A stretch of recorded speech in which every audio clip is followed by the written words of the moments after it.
Hello guys, welcome back to my channel Edugrabber और आप सबका स्वागत है फिर से हमारी एक नई शानदार वीडियो में। जैसे कि आप लोग को पता ही होगा कि आज जो है ऑफिशियल आंसर की आ गई है यूजी की। अगर नहीं पता है तो आपको इस वीडियो में क्या क्या पता चलने वाला है और क्या क्या जानकारी मैं आप लोगों के साथ शेयर करने वाली हूँ वो सब आपको पता चलेगा। तो प्लीज़ चैनल पे नए हो तो सब्सक्राइब कर लेना है, बिकॉज ऐसी इंपॉर्टेंट इन्फॉर्मेशन और सारे के सारे आपकी जो डाउट सॉल्विंग होती हैं वो हम इस चैनल पे लेकर आते रहते हैं। और आपके जो भी डाउट है वो अपने कमेंट सेक्शन में करके बता सकते हो, ठीक है। मैं उसका जो है आंसर देने का पूरी कोशिश करती हूँ। आप मेरे किसी भी वीडियो के कमेंट बॉक्स को चेक कर सकते हो। मैं ऑलमोस्ट सभी के सभी ये डाउट जो होते हैं सबको कमेंट करके आंसर करने का एंड रिप्लाई करने का ट्राई करती हूँ। ओके, चैनल पे नए हो तो सब्सक्राइब किए बिना बिल्कुल मत जाना। आज की वीडियो में बताने वाली हूँ कि जो ऑफिशियली यूजी की एंट्रेंस की आंसर की जो है रिलीज़ हो गई है। यूजी की एंट्रेंस कौन कौन से होते हैं, जैसे कि बीएलएड वगैरह के होते हैं, ठीक है। जर्नलिज्म के लिए होता है जो कि 5 इयर्स का इंटीग्रेटेड कोर्स होता है। इस तरीके के कुछ डिफरेंट कोर्सेज हैं जिसमें जो है यूजी एंट्रेंस लेता है। ओके, उन एंट्रेंस की जो आंसर की है वो आज ऑफिशियली रिलीज़ हो गई है। और आपको पता ही है कि जैसे कि हर एग्ज़ाम में होता है, कितना भी बड़ा एग्ज़ाम क्यों ना हो, उसमें जो है रॉन्ग आंसर्स हमेशा होते हैं कुछ ना कुछ, ठीक है। तो अगर आपको कोई रॉन्ग आंसर अगर आपके क्वेश्चन पेपर में मिलता है और आपको पूरा कंफर्म है आपको कि जो है इसमें कोई आंसर गलत है या फिर ऑल ऑप्शन ही गलत थे, आप करेक्ट आंसर को टिक ही नहीं कर पाए, या फिर जो आंसर की में गलत दिया है वो गलत है और जो आपने टिक किया है वो सही है, तो वो आप कैसे चैलेंज करोगे वो मैं आपको बताऊंगी। किस तरीके से प्रोसीजर होता है चैलेंज करने का और पर क्वेश्चन आपको कितना पे करना पड़ता है, बिकॉज चैलेंज करना किसी भी चीज़ को कभी भी फ्री ऑफ कॉस्ट नहीं होता है। ये स्कूल टाइम से आप लोगों को पता होगा। जब आप कभी बोर्ड के एग्जामिनेशंस भी देते हो, अगर आप पेपर चेकिंग के लिए भी डालते हो तो उस समय भी जो है आपको फ़ी पेमेंट करनी होती है कुछ अमाउंट। ओके, आज की वीडियो में इसमें आपको यही बताने वाली हूँ कि किस तरीके से आपको चैलेंज करना है, क्या क्या आपकी फ़ी पेमेंट होने वाली है, क्या प्रोसीजर होने वाला है, ठीक है। और ये भी बताऊँगी कि किस तरीके से जो है क्वेश्चंस के अगर आप डिफरेंट ओपिनियन है, डिफरेंट का ओपिनियन का मतलब है कि अगर क्वेश्चन ही गलत था या फिर सारे ऑप्शन गलत थे, कोई एक ऑप्शन जो उन्होंने दिया है वो गलत है, तो इस तरीके के डिफरेंट रिमार्क्स भी जो है आप लोगों को देने पड़ते हैं जब आप किसी आंसर को चैलेंज करते हो। तो वो सब मैं इस वीडियो में बताने वाली हूँ। तो प्लीज़ वीडियो को एंड तक वॉच करना और पसंद आए तो प्लीज़ लाइक, कमेंट और शेयर जरूर करना, अपने दोस्तों के साथ शेयर करना, बिकॉज ये वेरी इंपॉर्टेंट वीडियो है। Okay, let's start.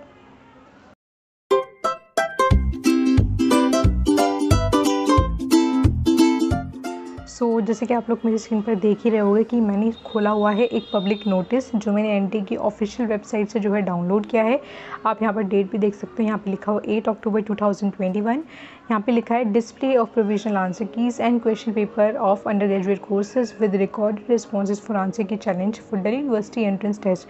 और ये एक चीज़ मैं आप लोगों को पहले बता दूँ कि जो भी इसमें आंसर हैं आप लोगों को फाइनल मत मानना, बिकॉज अगर जो भी बच्चे किसी क्वेश्चन को जब चैलेंज करते हैं तो उसके बाद एक रिवाइज करके फाइनल आंसर की आती है, वो कब तक आती है और कब तक जो आप इसको चैलेंज कर सकते हो सब कुछ आपको बताऊंगी। प्लीज़ थोड़ा सा पेशेंस रखिएगा बस, और वीडियो का एंड तक वॉच करना, ठीक है।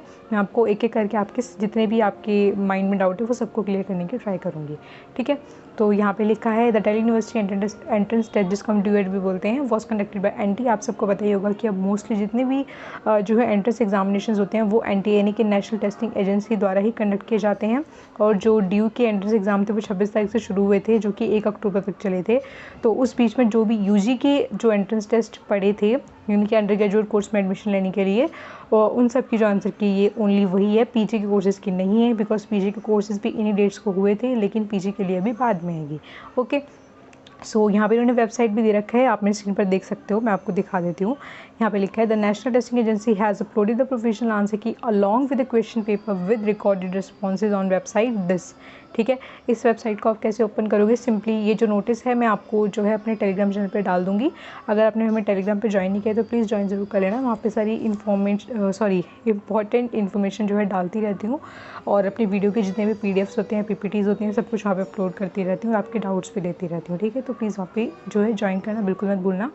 तो आपको सिंपली क्या करना है, इस जो वेबसाइट का जो लिंक इन्होंने दे रखा है, अगर डायरेक्ट ओपन यहाँ से नहीं होता है तो आपको जस्ट इसको जो है लॉन्ग प्रेस करके इसको कॉपी कर लेना और क्रोम पे जाके पेस्ट कर देना है, तो आप जो है डायरेक्ट पोर्टल पे पहुँच जाओगे, ठीक है। नीचे है candidates to challenge the procedure for the challenge of answer key be enclose, ठीक है। ये कुछ इंपॉर्टेंट डेट्स हैं जो आपको मैं यहाँ पे दिखा देती हूँ, वेरी इंपॉर्टेंट डेट्स। यहाँ पे लिखा है date of display of question paper and challenge of provisional answer key, जो कि 8 से लेके 10 तक है, ठीक है। 10 तारीख को, यानी कि 10 अक्टूबर के 5 बजे तक, ठीक है, शाम के 5 बजे तक। और नीचे है last date for successful transaction of fee. ये फ़ी क्यों लिखा हुआ है? ये इसलिए लिखा हुआ है कि जो भी बच्चे जो है क्वेश्चन को जब चैलेंज करेंगे उसके लिए जो भी फ़ी होगी तो वो जो है आप कब तक कर सकते हो, वो है यानी कि जो आंसर की कुछ चैलेंज है वो आप कर सकते हो 5 बजे से पहले, और जो भी आपका जो पेमेंट है वो है आपका 11:50 से, यानी कि ऑलमोस्ट 12 रात के 12 बजे। लेकिन जो है आप लास्ट डेट का जो है बिल्कुल भी वेट मत करना, ठीक है। अगर आपको किसी क्वेश्चन में कोई आपको कुछ गड़बड़ लगती है तो प्लीज़ आप उसको पहले ही और चैलेंज कर लेना, और प्लीज़ पूरा ध्यान से इन्फॉर्मेशन लेने के बाद चैलेंज करना, बिकॉज ये फ्री ऑफ कॉस्ट नहीं है, ठीक है। तो ऐसा नहीं है कि आप किसी भी क्वेश्चन को उठा के चैलेंज कर दोगे अगर उसका सही आंसर है तो भी, ठीक है। और जो भी है आपका स्टेटस जो है आपको दिखाया नहीं जाता है, प्लीज़ इसके बारे में इंतज़ार मत करते रहना कि आपका रिस्पांस आपको नहीं मिला है। आपको रिस्पांस नहीं मिलेगा कि आपका जो चैलेंज है एक्सेप्टेड हुआ है या नहीं है। आपने जो चैलेंज किया था वो उनको सही लगा, यानी कि जो भी आपने आंसर गलत बोला था अपना आंसर, उनके हिसाब से भी वो गलत है या नहीं, तो वो आपको स्टेटस पता नहीं चलेगा। जस्ट जो भी रिवाइज्ड आंसर की ये लोग बाद में जो है रिलीज़ करेंगे उसमें जो है आप उसको चेक कर सकते हो कि वो उन्होंने दोबारा रिवाइज़ करी है नहीं कही है। अदरवाइज़ जो भी वो लोग आंसर देंगे वही जो है फाइनल मान लिया जाएगा, ठीक है। सो नीचे चलते हैं। इस नोटिस में काफ़ी सारी चीज़ें दे रखी हैं। ये जो है इंपॉर्टेंट नोटिस है, तो मैं आपको टेलीग्राम पे शेयर कर दूँगी, आप जो है लाइन टू लाइन पूरा अच्छे से पढ़ लेना। सो यहाँ पे आप देख सकते हो candidates who are not satisfied with the answer key may challenge same by paying a 200 fee, ठीक है। यहाँ पे आप साफ साफ लिखा हुआ है कि 200 फ़ीस है, लेकिन ये जो है पर क्वेश्चन है, ठीक है। ऐसा नहीं है कि आप 3-4 क्वेश्चन या 10 क्वेश्चन जो भी अपने हिसाब से चैलेंज करें और आपको 200 फ़ी लगेगा, ऐसा नहीं है। आपको पर क्वेश्चन जो है 200 देना पड़ेगा, यानी कि अगर आप समझ रहे हो कि आपको 2 क्वेश्चन में जो है आपका कोई गलत आंसर है तो आपको जो है 400 पेमेंट करनी पड़ेगी, ठीक है। और यहाँ पे लिखा था payment of the processing fee may be made through debit और क्रेडिट कार्ड, यानी कि जो भी आपका या फिर पेटीएम बैंकिंग वगैरह, ठीक है। जो भी आपका जो वो है होगा फ़ी पेमेंट, वो सिर्फ ऑनलाइन मोड के थ्रू ही एक्सेप्टेड होगा, ठीक है, यानी कि नेट बैंकिंग के थ्रू, ठीक है। और कब तक होगा? सिर्फ 10 अक्टूबर तक होगा, शाम के 12 बजे तक, ऑलमोस्ट 12 यानी कि 11:50, okay. No challenge will be entertain without receipt of processing fee, ठीक है। जो भी आप पेमेंट करोगे आपको उसका जो ट्रांजैक्शन आईडी होता है और जो भी आप जहाँ पे भी भेजोगे, यानी कि गूगल पे से भेज रहे हो, पेटीएम वगैरह से, उसका स्क्रीनशॉट लेके हमेशा रखना, ठीक है। और जो अगर आपके पास वहाँ पे रिसिप्ट डाउनलोड करने का ऑप्शन आता है तो और अच्छी बात है। The challenges will not be accepted through any other medium, okay. यहाँ पे काफ़ी सारी चीज़ें और चैलेंज के बारे में लिखी हुई हैं। No individual candidate will be informed about the acceptance, जैसे कि मैंने आपको बताया, ऑफ हिज और her challenge. The finalized experts after the challenge will be final, ठीक है। जैसे मैंने आपको बताया कि जो भी बाद में जो है फाइनल आंसर की आएगी आप उसी में चेक कर सकते हो कि आपका जो आंसर था वो एक्सेप्ट हुआ है नहीं। अब जब इसको नीचे जाओगे तो यहाँ पे आपको दिख जाएगा कोर्सेज़ की लिस्ट जिनके लिए जो है एंट्रेंस होता है। तो आपका BLED के लिए जो है एंट्रेंस होता है, जो कि एक टीचिंग एग्ज़ाम है, ठीक है। टीचिंग के लिए अलग अलग जो हैं कोर्सेज़ होते हैं, लाइक BEd, DLEd, B.Ed। तो BLED जो है एलिमेंट्री एजुकेशन के लिए होता है। उसके बाद जो है आपका BA honours humanities and social science के लिए होता है। उसके बाद है आपका 5 year integrated course in journalism, BSc physical education, health education and sports sciences. Basically इसमें जो मेजर एग्ज़ाम्स हैं वो अकॉर्डिंग टू टीचिंग हैं, और कुछ ऐसे प्रोफेशंस हैं जो ज़्यादा इंपॉर्टेंट होते हैं, उसमें ज़्यादा आपकी नॉलेज की उनको रिक्वायरमेंट है, तो उसके लिए जो है वो डायरेक्ट एडमिशन नहीं देते हैं, एंट्रेंस एग्जामिनेशन कंडक्ट करवाते हैं। देन है आपका BA honours multimedia mass communication, like kind of professional courses हैं ये मोस्ट ऑफ द, ठीक है। नेक्स्ट है आपका BTech जो कि IT और मैथमेटिकल इनोवेशंस है। देन आपका JET, BMC, BBA, उसी के 2 टाइप यहाँ पे लिखे हुए हैं, shift 1, shift 2। Then bachelor in physiotherapy, bachelor in occupational therapy, कुछ थेरेपी टाइप की ये जो है एग्ज़ाम्स हैं। देन आप नीचे जाओगे तो यहाँ पे आपको जो है पूरा का पूरा प्रोसेस जो है आपको देखने को मिल जाएगा, process for challenge of answer की, ठीक है। लेकिन ये मैं आपको आपका टाइम वेस्ट नहीं करूँगी पूरा पढ़ने के लिए, ठीक है। मैं आपको सिर्फ सिंपली आसान शब्दों में जो आपको बताने की कोशिश करूँगी, ठीक है। आपको क्या करना है, जो कि मैंने आपको अभी जो पोर्टल बताया था, आपको जो वेबसाइट बताई थी, आपको उसको क्रोम पे पेस्ट कर लेना है। आप एक स्क्रीन पे पहुंच जाओगे, वहाँ पे जस्ट 2 ऑप्शन होंगे, एक होगा एप्लीकेशन नंबर का, एक होगा डेट ऑफ बर्थ। तो वहाँ पे जो है आपको अपना फॉर्म नंबर डाल लेना है और डेट ऑफ बर्थ डाल लेनी है। लॉगिन कर लोगे जैसे, तो उसके बाद जो है आपका सारे का सारा जितना भी आपने एंट्रेंस दिया था उसकी इन्फॉर्मेशन खुल के आ जाएगी कि क्या क्वेश्चन पेपर है, कहाँ पे आंसर किया, वो सारे के सारे ऑप्शन आपको स्क्रीन पे सिंपली विजिबल हो जाएंगे। इसलिए जो है मैं आपको लॉगिन करके नहीं दिखा रही हूँ, ठीक है। तो आपको कैसा दिखाई देगा वो भी उन्होंने यहाँ पे स्क्रीनशॉट तक यहाँ पे जो है आपको दिखा रखे हैं JPG के टाइप में, जो कि आप लोग को ज़्यादा आसानी हो जाए। तो इसलिए मुझे जो है लॉगिन करके दिखाने की ज़रूरत नहीं पड़ी, बिकॉज यहाँ पे उन्होंने सिंपली जो है पिक्चर्स पेस्ट कर रखी हैं आपकी आसानी के लिए, ठीक है। तो अगर आपको आंसर की कोई चैलेंज करना है तो आप जो वहाँ पे जहाँ पे लिखा होगा कि चैलेंज आंसर की, तो वहाँ पे जस्ट सिंपली क्लिक करोगे तो यहाँ पे लिखा है की चैलेंज फॉर्म, इस टाइप का कुछ आपके सामने खुल के आ जाएगा। सब्जेक्ट में आपको जो है आपका सब्जेक्ट फिल कर लेना है। यहाँ पे जो लिखा है सब्जेक्ट में यानी कि जिस भी टाइप का आपने एग्जामिनेशन दिया है, जो मैंने आपको ऊपर कोर्सेज बताए उनमें से जिसका भी आपने जो है एंट्रेंस दिया था, ठीक है। देन क्वेश्चन आईडी, हर क्वेश्चन के लिए एक आईडी होती है, आपको पता ही होगा अगर आपने दिया है तो एंट्रेंस 1 2 करके जो है नंबरिंग नहीं होती है एंट्रेंस एग्जामिनेशन में, एक क्वेश्चन आईडी होती है कुछ नंबर्स की, ठीक है। तो वो क्वेश्चन आईडी आपको ध्यान से देख के भरनी है। देन ऑप्शन आईडी, हर ऑप्शन की भी एक आईडी होती है, लाइक ABCD जो ऑप्शन होते हैं उन चारों आईडी यानी कि 4 ऑप्शन की जो है डिफरेंट आईडी होती हैं।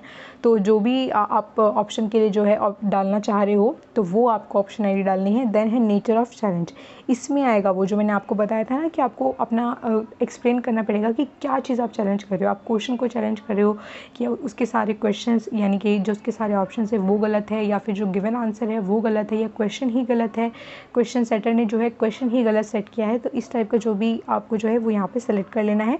देन रिमार्क, यानी कि अगर आप जो है सेलेक्टेड चीज़ें जो आपको ऊपर ऑप्शन दिए थे उनमें जो है आपकी जो चीज़ है उसको अच्छे से एक्सप्लेनेशन नहीं मिल पा रही है, तो आप जो है 150 वर्ड्स का जो यहाँ पे है मैक्सिमम 150 वर्ड है, लेकिन कोशिश करना उसे थोड़ा छोटा और क्रिस्प रखने का, ठीक है, शॉर्ट एंड क्रिस्प रखने का, तो थोड़ा ज़्यादा इफेक्टिव लगता है। ओके, तो यहाँ पे 150 कैरेक्टर का आप वो डाल सकते हो। देन आप थोड़ा सा जब नीचे स्क्रॉल करोगे तो यहाँ पे दिख जाएगा रेफरेंस फाइल, यानी कि आपका जो भी आंसर की जो भी आपकी आंसर था आप उसको रेफरेंस देते हुए कोई JPG यहाँ पे अपलोड करना चाहते हो तो वो अपलोड कर सकते हो। देन यहाँ पे जो है ये आपका 1 क्वेश्चन का चैलेंज हुआ, ठीक है। यहाँ पे ये जो प्रोसीजर था पूरा ये 1 क्वेश्चन के लिए है, लेकिन अगर आपको और कोई क्वेश्चन भी करना है तो आपको सिंपली यहाँ पे क्या करना है, ऐड चैलेंज पे जो है क्लिक कर लेना है और उसके बाद जो है दोबारा से सेम स्टेप करने हैं, ठीक है। वंस यू हैव डन, यानी कि आपको जैसे कि मान लो फॉर एग्जांपल 2 क्वेश्चंस करने हैं, आपने 2 क्वेश्चंस का जो है पूरी इन्फॉर्मेशन को फिल कर लिया। देन आपको यहाँ पे करना है क्लिक टू पे ऑनलाइन, यानी कि आप नेट बैंकिंग के थ्रू यहाँ पे जो अपनी टोटल फीस होगा, टोटल अमाउंट होगा चार्ज का, वो यहाँ पे आप फिल करोगे। देन आप जो है एग्जिट कर लोगे, ठीक है। और जो भी आप जब कर दोगे पेमेंट कर दोगे तो आपके पास जो है स्क्रीनशॉट होने चाहिए, ठीक है, फॉर फर्दर इन्फॉर्मेशन, यानी कि बाद में अभी कुछ होता है तो उसके लिए जो है आपको दिखाने के लिए होना चाहिए कि आपने जो है फी पेमेंट करी थी पोर्टल पर। ओके, जब आप नीचे जाओगे तो यही सब चीज़ों को जो इन्होंने वर्ड्स में एक्सप्लेन कर रखा है जो मैं आपको ऑलरेडी बता चुकी हूँ, ठीक है। ये तो इस तरीके से आपको कुछ इंटरफेस नज़र आएगा, ठीक है, जब आप जो है पे करने जाओगे, ठीक है। जिसकी पेमेंट आपको करनी है उसके आगे आपका डन दिखा जाएगा, बाकी जो ऑप्शंस होंगे यानी कि जो बच गए हैं उनके आगे आपके नीड टू पे आएगा, जो कि आपको नहीं देने हैं, ठीक है। आपको सिर्फ उन्हीं की देने हैं जो आप चैलेंज करना चाहते हो। सो काफ़ी आसान है ये, आपको मैंने जस्ट एक डिटेल में बताने की कोशिश की है और इसमें काफ़ी कुछ लिखा हुआ है इससे रिलेटेड। तो आप अगर आप चैलेंज करने जा रहे हो तो मेरा जो है सजेशन यही रहेगा कि आप एक बार फिर से खुद से जो है नोटिस को वर्ड टू वर्ड पढ़ना, ठीक है। जो इसका PDF है टेलीग्राम पे मैं ऑलरेडी डाल दूँगी। तो अगर वीडियो पसंद आई तो प्लीज़ लाइक कमेंट और शेयर ज़रूर करना और अपने दोस्तों के साथ शेयर करना, और चैनल पे नए हो तो सब्सक्राइब कर लेना, बिकॉज आगे जो है मैं PG एंट्रेंस के लिए भी जो है जितनी भी अपडेट्स न्यू आने वाली है वो सब लेकर आने वाली हूँ। और जो बच्चे नेक्स्ट ईयर्स के लिए जो है तैयारी कर रहे हैं UGC नेट के लिए, UPSC के लिए, या फिर MA एंट्रेंस के लिए रिगार्डिंग पॉलिटिकल साइंस, तो उन सब की प्रिपरेशन भी जो है इस चैनल पे कराई जाती है। तो please subscribe to our channel and thanks for watching, best of luck.